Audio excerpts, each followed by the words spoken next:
I intend to present here is nothing more than a case study on a topic embryonic in our historiography. I will not resort to the traditional lament in terms of the lack of documentary sources to justify this situation, even if that's a fact that we do not possess documentation on the internal functioning of the episcopal courts.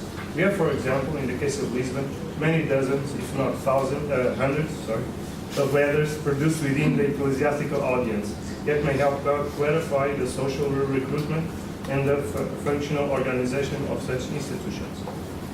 Well, our purpose here today is not to undertake an examination of these documents.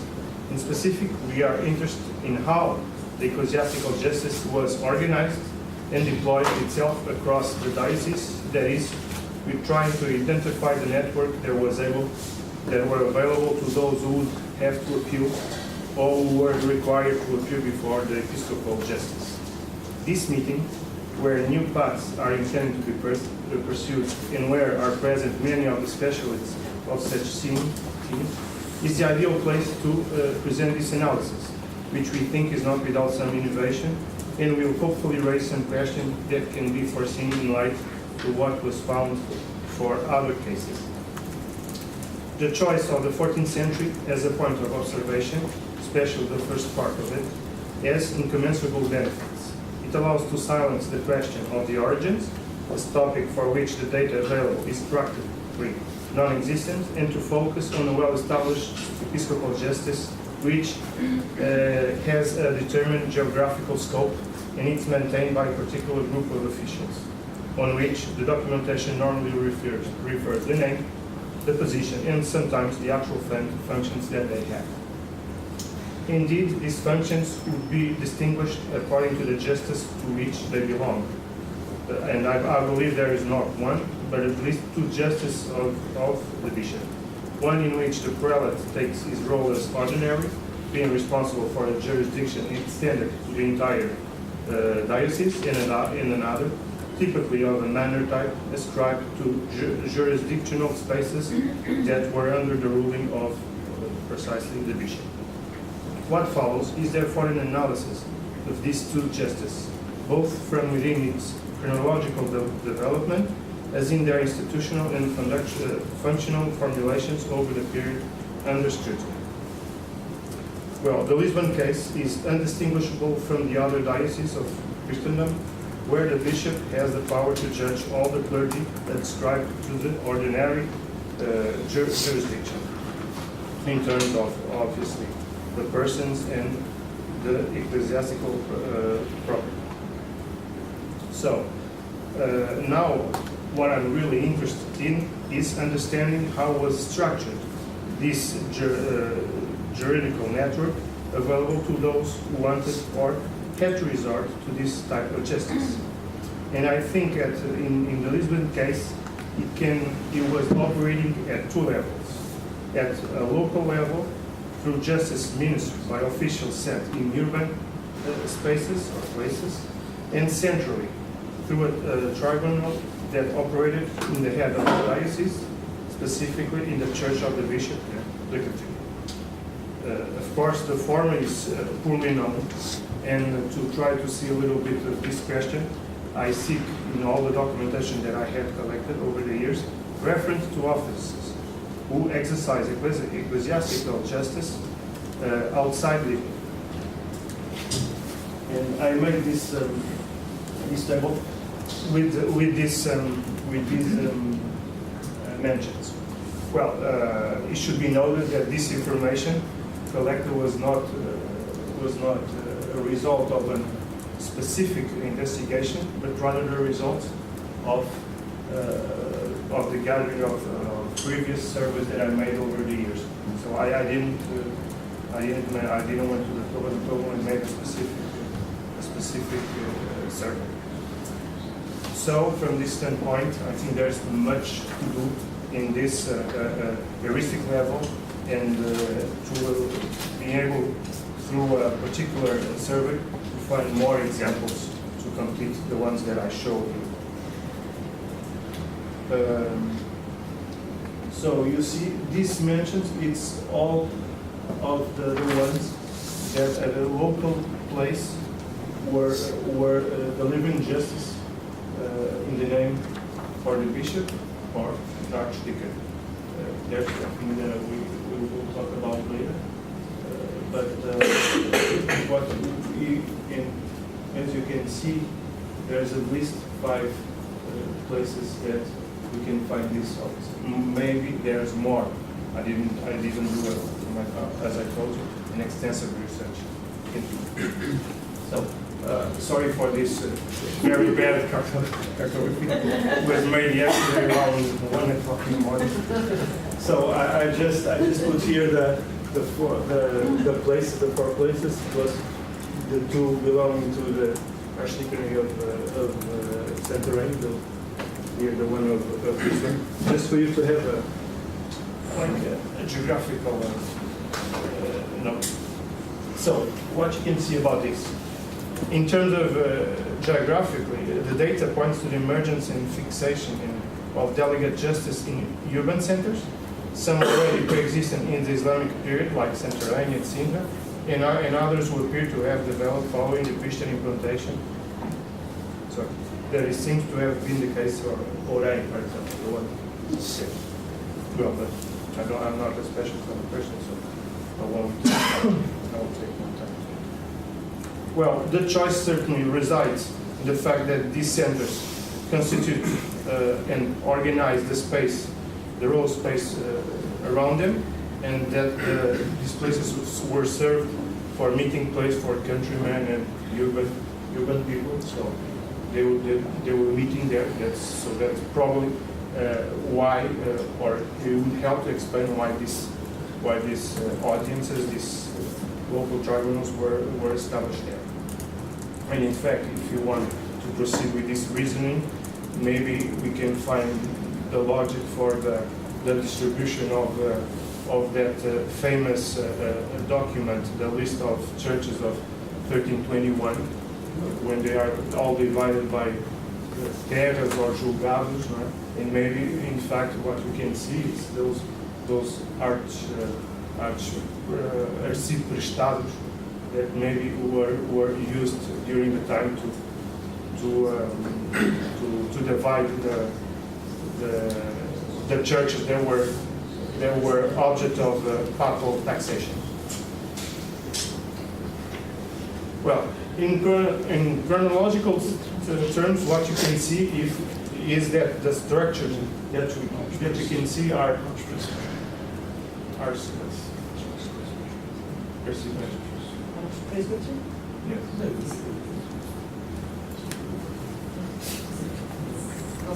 I think it is. That's why I put in Portuguese, not to be So, when you can see at least the references go back the end of the 13th century. So we can see that, and it's easy to see that they appear not at the same time, but at least they are existent. Some of them from the 80s.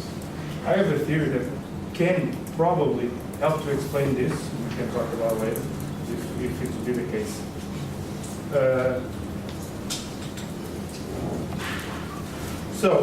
In terms of the organization, I'll go back to it.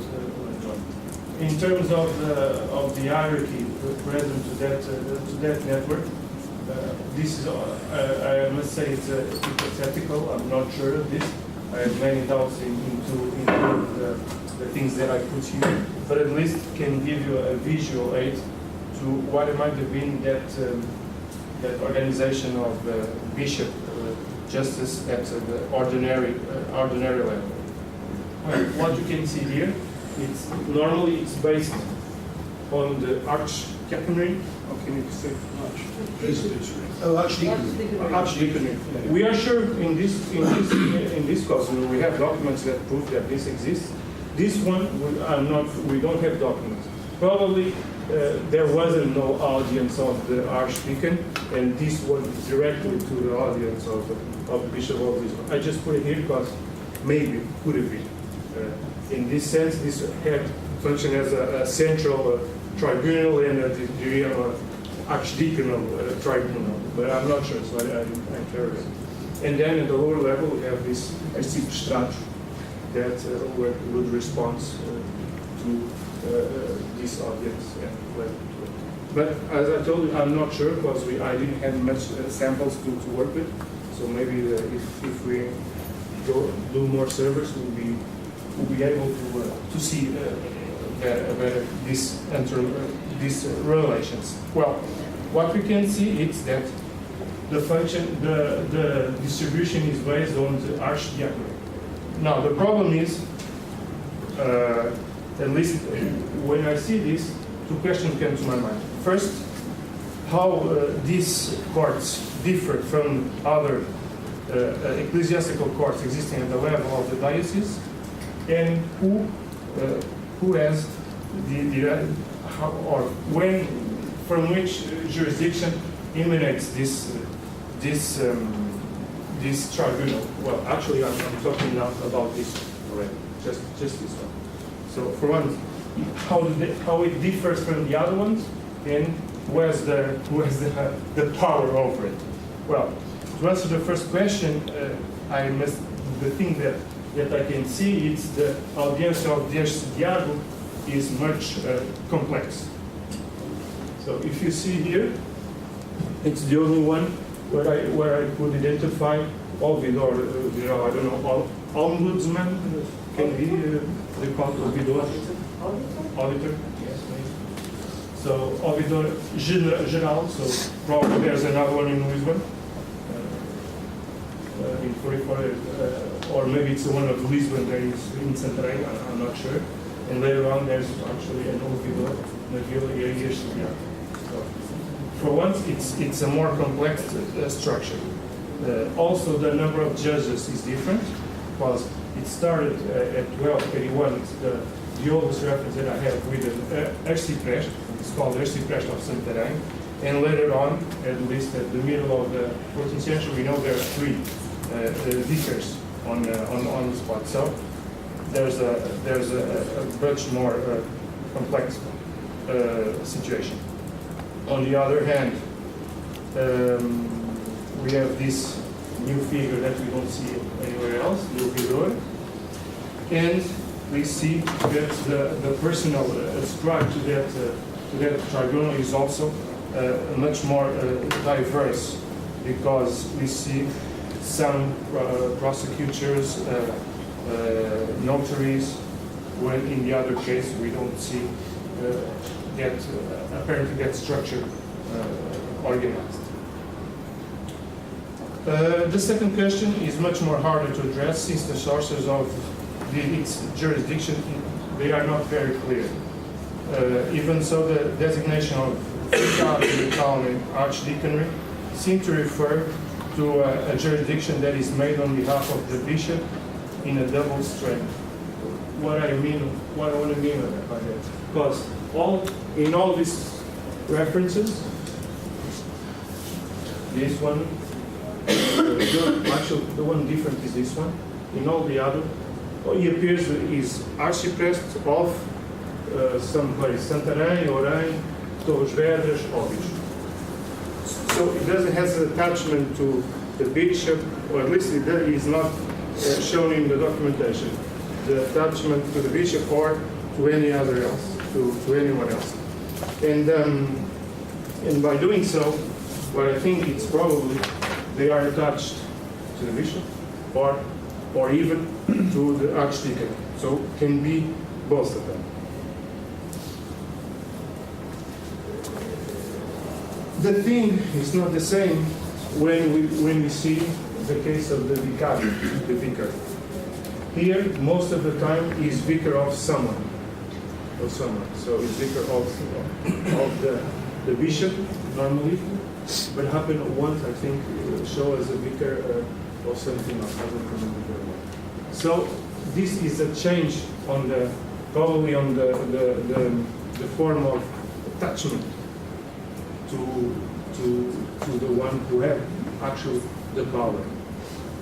When we have if we want to talk about the time that we have that changing, if you will see, it runs from the beginning, more or less, of the 14th century. You see that here there's a difference. The last reference to architects is 96, and then all vicars. Here it's 22, and it's between 22 and 26. This little star means that it's the same person. So the same person that appears at first in 19 and 22 is the same who appears in 26, 27, and 37. So it's not a changing of people. It's, in this case, it's the same. Here, well, we don't know very well. And here, when starting in 26, is already the guy. Well, what can we take? What can we conclude from this? Or at least what is it possible to conclude with this? In my opinion, what we had was a kind of distinguished jurisdiction. Here, probably this one could be represented, both of them, the bishop and the archdeacon. And from the time when the vicar assumes the role as the first and most prominent representative of the bishop, the archpriest were kind of lower down to the level of the representation of the archdeacon. Well, why do I say this? Because if you'll see, of course, I have not a lot of evidence, but these two they are very neat, because the archpriest here we know is put by the Archdiago of Lisbon. It actually is Gil Galvunhos. So we know that he's not here by the bishop, he's here by the archdeacon. And here, just a little bit outside our chronology, we see that the guy here is vicar of the bishop, but he's also archpriest of the archdeacon. So it's two different jurisdictions. While here, it's probably they can be, I think, integrated. Why explain also the passage from archpriest to vicario. Here, we think they're across, like somewhere around the first part of the 14th century, I think could happen that distinguished well. It must be refined, of course, with the passage. 6 minutes, so?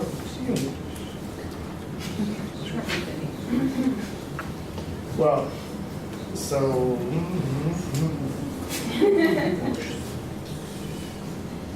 Well, of course, a much more clear vision is provided by the tribunal of the Bishop of Lisbon. Well, the bigger one, the one there is in Lisbon.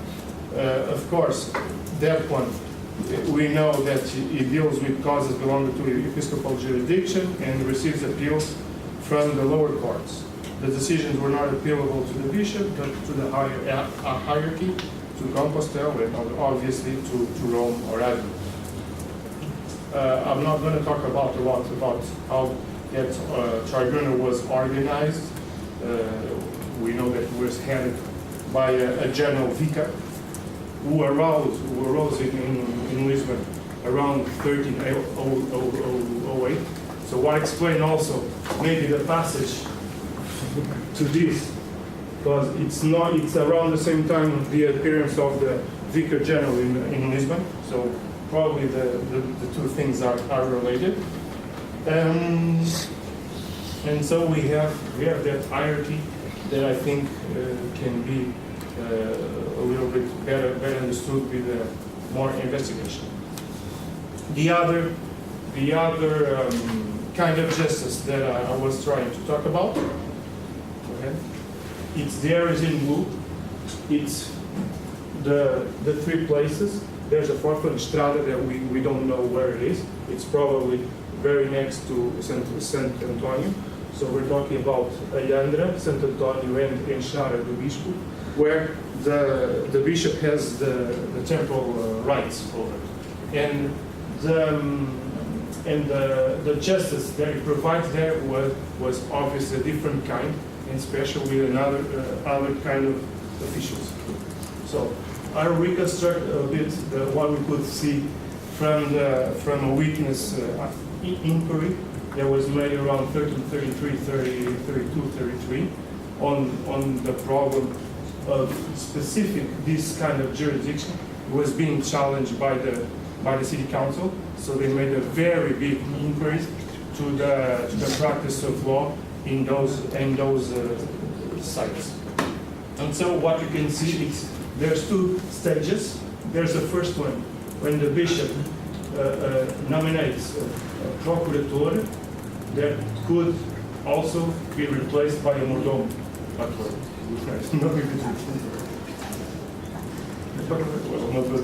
mordomo is not the same. In the other side, in some cases, they could be replaced, both of them, at least in delivering justice, by rendeiros. Rendeiros, normally we think they have a financial function, and here they can deliver justice as the mordomo. And this was the first type of justice that the witness inquiry shows as having at Alhandra and Sant Antonio. And then the sources, the witness, they talk about a changing on this paradigm. In Alhandra, it happened at the end of the 13th century, and Sant Antonio do Portugal happened in the beginning of the 14th century. There is a passage. The procurator was no longer in office. What happened was the creation of a judge called judge. So this well, they were in here. There's a direct nomination by the bishop, and here they are chosen by the oligarchy of the place, and then confirmed by the bishop or the procurator. So it's a different time. In here, there's no direct intervention of the council. Here there is. They are choosing. They choose the judge. Then it's submitted to confirmation by the bishop. Very fast. What kind of things do they rule on? First, they judge various issues related to civil justice, asset management, debts, concerning management concerning lands, houses, damage of vineyards, contracts, etc. But the big question seems to have been the criminal justice. According to the witnesses, the officials under scrutiny were judging crimes involving injuries with penalties did not involve linkage of blood. So injuries from blows, cuteladas, as they say, and then injuries caused of rixas from works, which the penalty was either pecuniary or punished by sticks. I don't know what it is, varas. So I guess. Well, normally these deeds were committed to lay judges chosen by the bishop or its procurators. And in here, it's probably when it enters the rendeiros. One witness said that these were judging civil crime, and this one were judging the criminal ones. But there's not really the same opinion. One witness says that, but the other one doesn't say the same. And the sources are very specific. There were 3 cases that they weren't allowed to judge, the ones involving the death penalty. And in Alhandra, there are mentioned 3 crimes: the death of a man, the violation, theft. In Sant Antonio, to these 3, there's added merda ou boca no lixo, or lixo ou boca insults, I think. Well, I'm not a very fluent with that vocabulary, but I don't know. Could have been. Well, in this case, these crimes, the perpetrators of these crimes are sent to the Alcaide de Monte or the Alcaide of Lisbon, to be later sent to the ordinary justice provided by the city council. Well, finally, in terms of how the things organized, well, it seems in here, these tribunals probably were held when necessary. Why?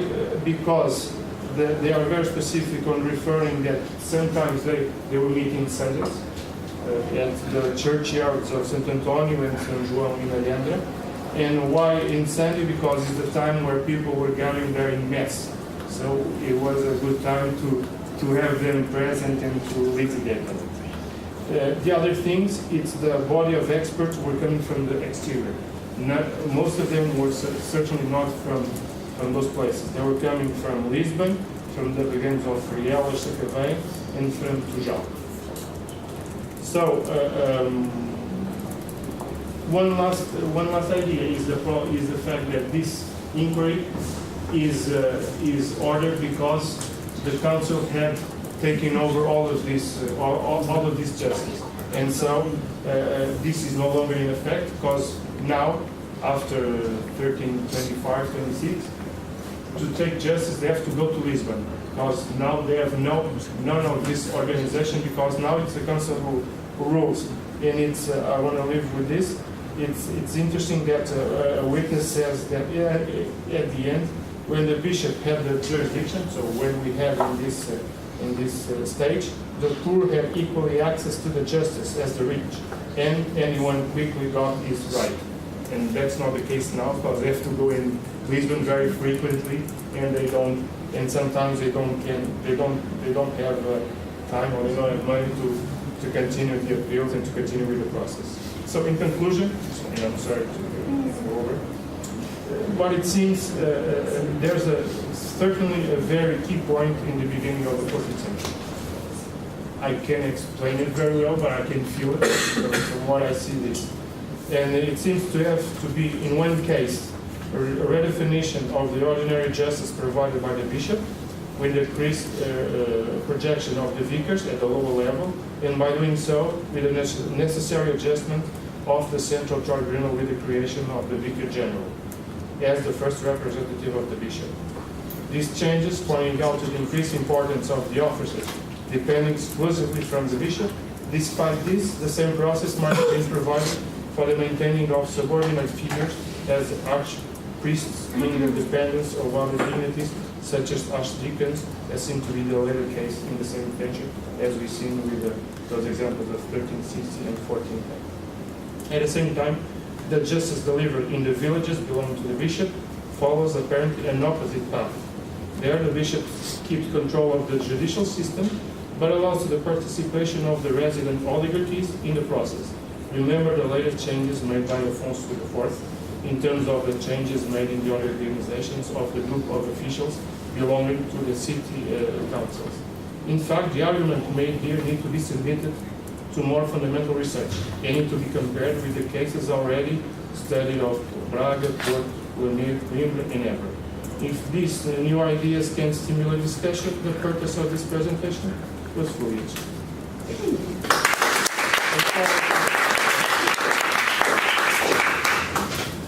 Thank you for this panoramic view of the officers and the organic of the ecclesiastic justice in Lisbon, and the ordinary justice belonging to the bishop at Lisbon. And we will proceed with a short debate, and then we will proceed with the debate with coffee. But now a short debate here.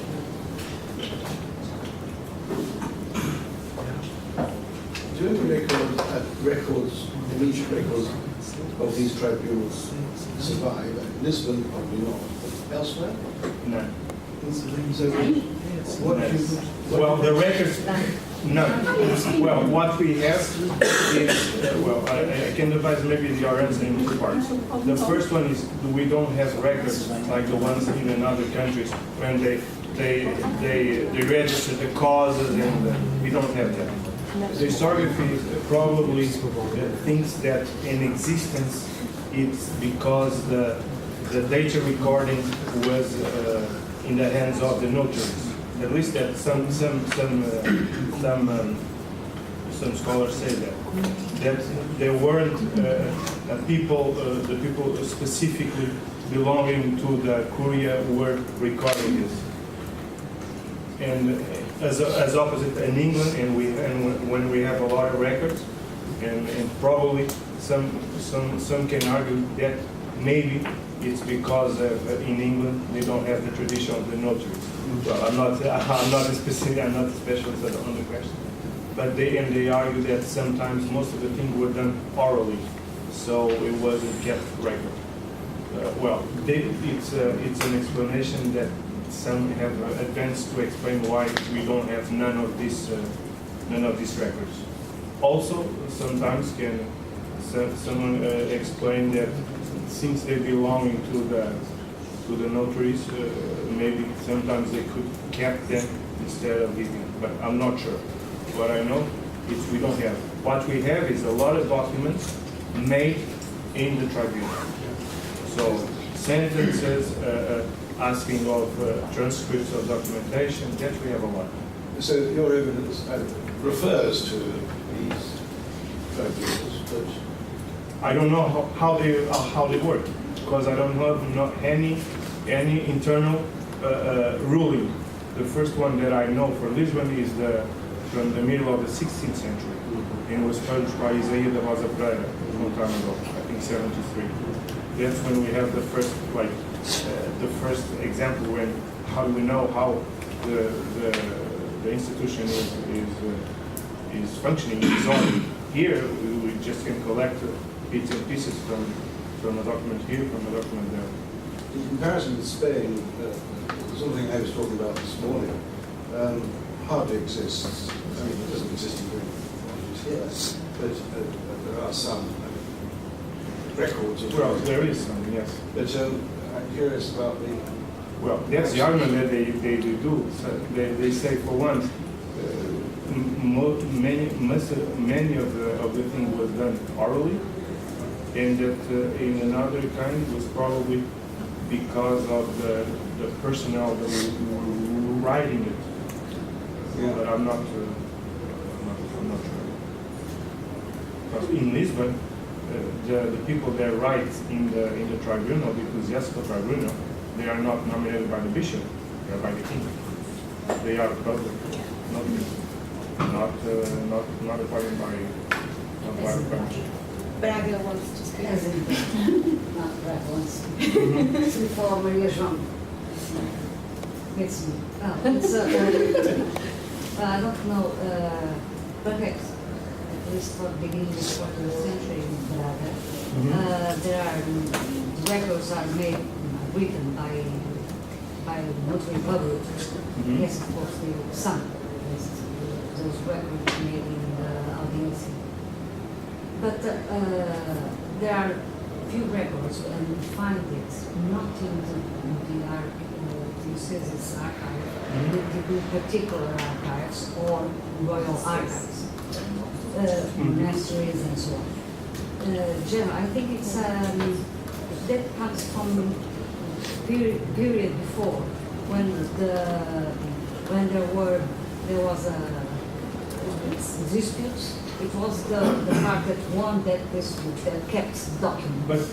But so for the judge, it doesn't matter when the dispute is finished. It doesn't matter anymore. I don't need to archive that documents. It's the part that owns it that wins it. That keeps it to prove that he won. But what I think Professor Lina was talking about was not that, because that document we have. We have the document delivered. We don't have the register. We don't have the register of causes. They did register. They register. They refer causes? it. Okay. They refer it. Yeah, we don't have. Sometimes we have. We have all the causes. They refer it. Okay. The judge ordered to register it in the book. And in Portugal, okay, so that's it. That's it.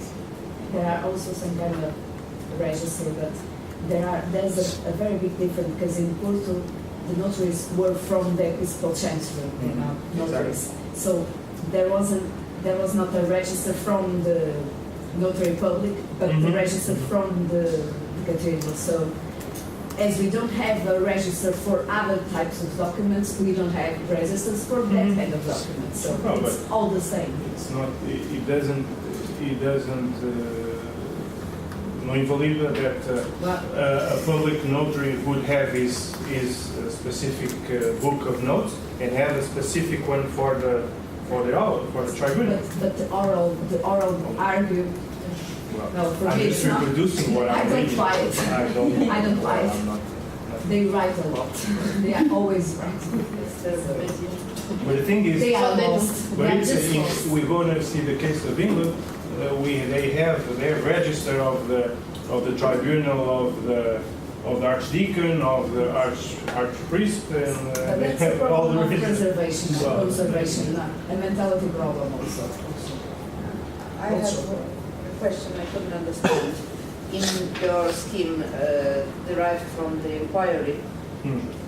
did I understand rightly that there was the bishop hearing, then the procurador, and then No, finally it's not that one. you were already Well, ahead? that thing I cannot talk about. Yes. Now, the question is, Like him. Well, it's a very, it's a my question is very. very simple. Did the mordomos give a sentence? Because I couldn't understand from the scheme Yes. what we were Much- talking about. I mean, there was the judge, this one. Okay. In either side, I mean, the Also judge the- allegedly gives a sentence instructed by the Okay. procurador.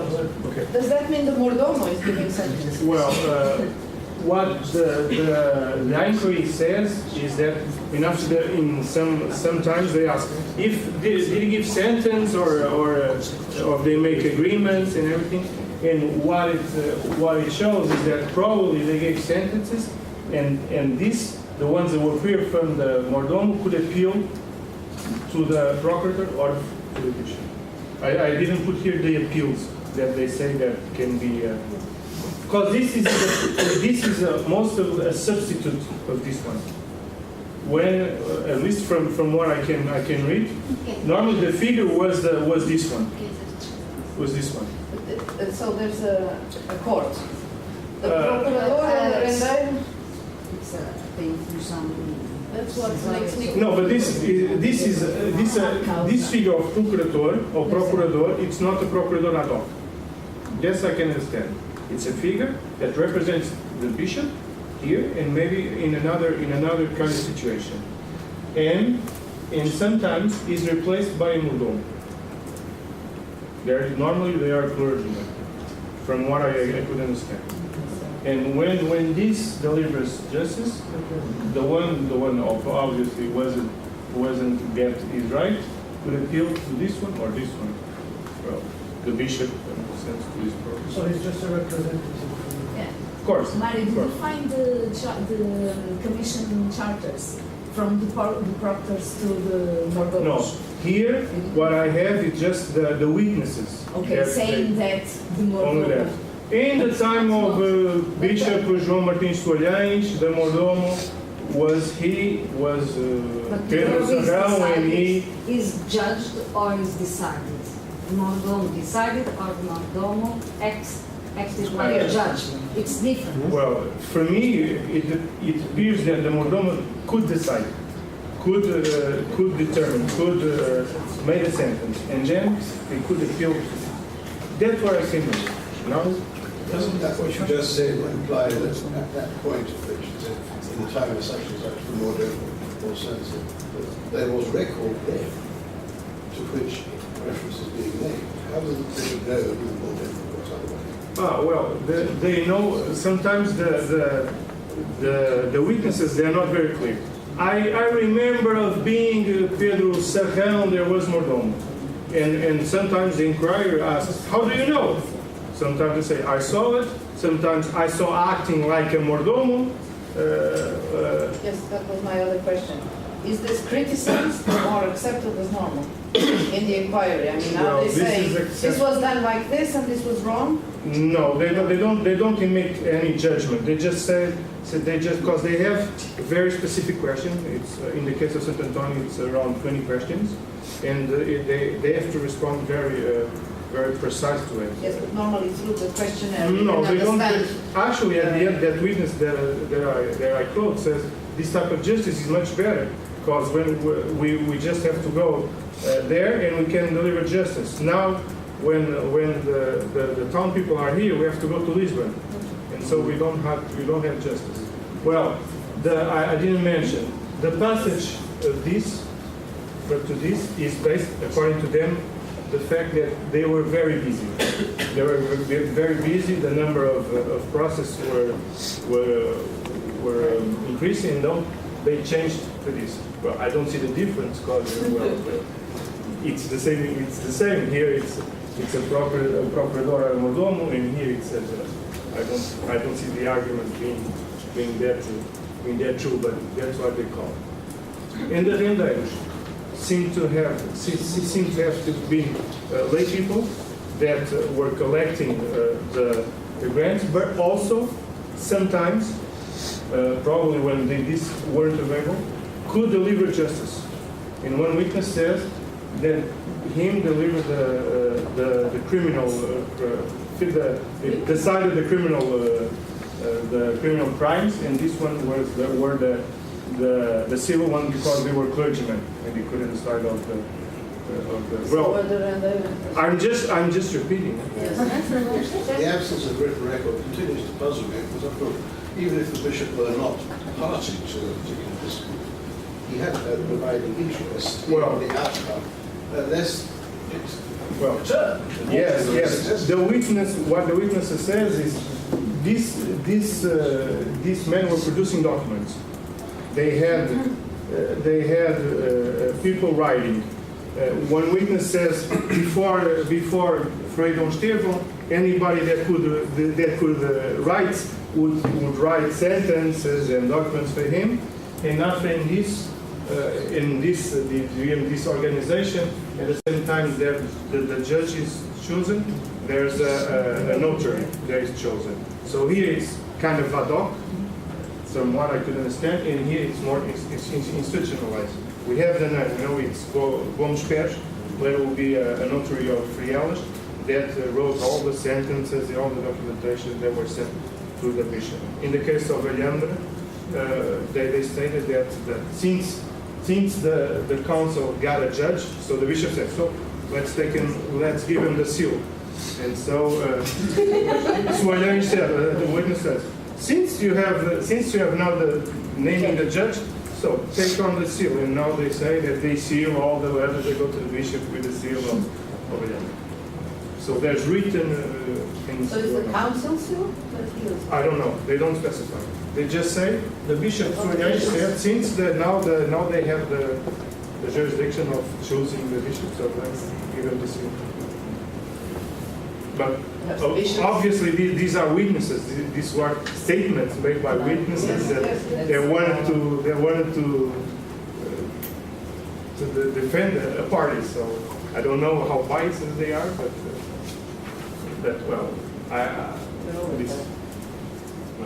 like for instance, I put this like this. I'm not sure if the rendeiros really can be in the same place as procurador. Probably not. No? I'm guessing these guys were more, as the name points out, some more fiscal or more economical functions. And since they were not here, well, he's the representative of the bishop in terms of fiscal things. So, and actually, one witness says that the rendeiros, they only have power while the bishop wants. Once they go out of being rendeiros, they don't have any power. So it's not a question of person. It's a question of being in that function while it lasted. I think so. Well, but of course we have to.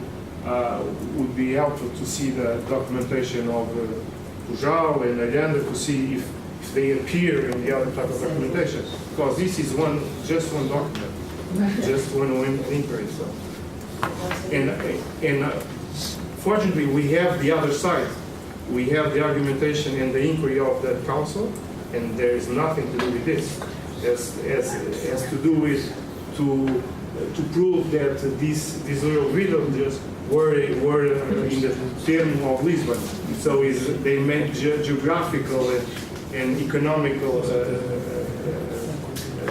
argument. It's not the type of justice what this procurator rendered the type of justice was nothing at all. They just wanted to prove that these people was under the Lisbon jurisdiction, and they paid the taxes when the ones from Lisbon did. And so it's a view. I'm not sure it's the right one. It's true there. Any more? Braga? Well, no, it's because of the table that Mario showed us. There are some ciprestes and also this one, and vicars. I'm asking if that the difference of terms is not connected with the kind of jurisdiction. That is, for os arciprestes have,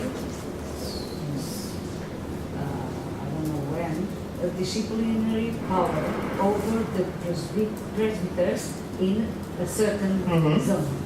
And vicars always are in vice, em vez de, vem um. So, are someone, they don't oppose, Or they you have tell different... me, the one is delegate and the one was I'm is asking. effective. I'm asking. For, it depends on the causes, I'm getting. or not. I think so. I think so. And there, of course, there are some ciprestes that depend directly from the bishop, and some of the archdeacons. It depends on the organization of the. What it seems is from at least I know the case of Santarém, 1381. That figure of the arcipreste seems to be the only one there at the time. So probably represents the bishop, the archdeacon, or anybody else. That's what I think. And when the creation of the vicarius seem to have, the archiprest, they were was represented also the bishop, now only represented the other ones. Eu vou-te explicar em português. O arcipreste, provavelmente no início, representava mais do que um. Provavelmente. Mais do que uma jurisdição. Diria eu. O bispo, porventura, e o arcipreste. Não. Talvez. Depende de quem nomeava da jurisdição. Se o arciprestado dependia do bispo ou se dependia do arciprestado. Dependia ao cabido. Podia ser um arcipreste do cabido. Quem nomeia Isso quem tem a depende, jurisdição. Está bem. Depende da organização territorial da diocese. Certo. Nós não conhecemos disso. Pronto. Mas aquilo que eu acho é que, a partir, quando a criação do vigário, há uma passagem, eu acho. Ou seja, Não há. tu estás-me a dizer que há uma nova criação, é isso? Não. O vigário cumpre exatamente o papel de quem tem a jurisdição, ou seja, do bispo, ou do cabido, ou de quem tem jurisdição sobre aquele território, aquela zona. Mas o que eu acho é que ser arcipreste é um cargo e ser vigário é uma função. Não, talvez. Porque no Porto nós só temos vigários e não temos arciprestes. Portanto, quer dizer que a função é sempre executada, o que não há é o cargo, não há um arcipreste. Mas, no entanto, as funções são executadas pelo vigário, sempre disciplinares. Não tem que ver com os específicos da igreja. Digo eu. But now let's turn to English. It's because some matters that we found here, the ones that they're not is not execute a function that is eminently disciplinary. Is giving no the archiprest. Pois, disciplinares. Not only. exactly. Not. That's why I'm saying probably it's a question of terminology. But I'm not saying. Here, what I see is here it's very clear. It's a vigario of the bishop and a arcipreste of the archdiocese. That's so. There's a distinction. Here, there's a distinction. Como diz Mário, o vigário na vila e arcediário. Exactly. Ou seja, And here it's arcediagado. It's because here probably the tribunal function and leave a local. For the at Santarém has been like the same function as this one, or this one, and then also as a geral, like the one of Lisbon. But I'm not sure. I'm just going with what's written on it, so I'm not sure. What more was that chap to be vicar of? Villa and the other. Well, in here, That's only had full hand cast. What more was there? I mean, what more might he have could been? be of the bishopric, because when we see the vicar general in Lisbon is vicar general can be of the bishopric. That's why. So I think there's 3 levels of it. But I'm not sure. Because normally when the vicar general, in the absence of the bishop, imagine vacatura, he says vicar general of the see and of the bishopric by the chaplain. So it's the whole thing. Here it's just one part. But this is an auditor, it's not the same thing. An auditor, I don't know, it fills the same category as a vicar, I'm not sure. Probably this auditor has another functions. Because I didn't talk about the official. The term official that seems not to have taken place in Portugal, there is. In Lisbon we have an official.